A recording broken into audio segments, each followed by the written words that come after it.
also use a concept of priority. I want to call out a couple of quick tips on priority. So Smartsheet is a couple of different ways that they can do Smartsheet,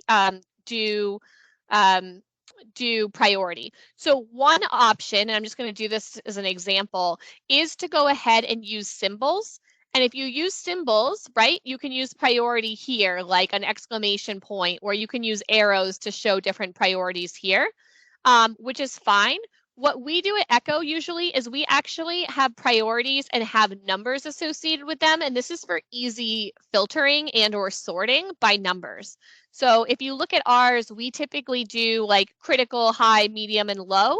And what we recommend when we work with teams is that we actually go ahead and update what each of those means for here.